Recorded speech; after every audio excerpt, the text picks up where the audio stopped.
Never chase the hot business. You should buy the business that fits you and your skill set, not the one that someone on social media said you should buy. Want to know what's a good fit for you?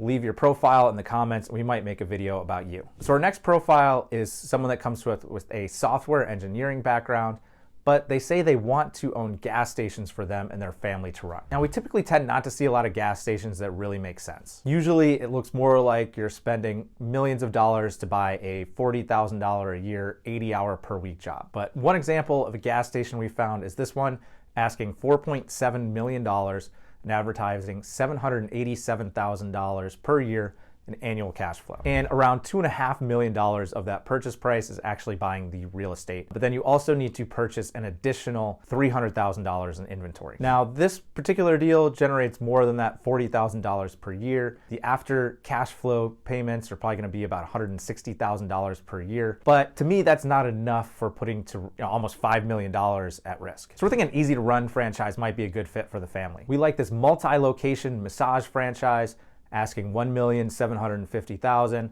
and advertising $590,000 in annual cash flow. We think this could be a fairly easy to run business for the family. We generally don't love software-based companies, but in this instance that this particular person is a software engineer, it might make sense for them, for a non-Main Street business, to find a business that, software business needs a little work. So a good example is we recently had a partner. We were working on a deal to buy a mission critical software for the legal field, but the software really hadn't been worked on in the last 10 years. It really needed some sprucing up. It needed some investment.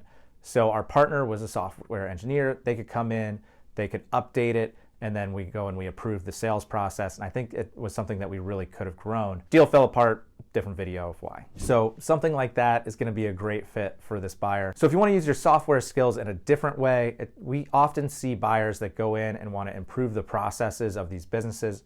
Often they're really tired processes. Often they're still using pen and paper to do things. So it's really low-hanging fruit to come in and do a lot of automation. And a software engineer can come into a lot of these businesses, probably eliminate the need of possibly one of the office managers, or just reduce the amount of time that the owner needs to spend on the business by up to 70%.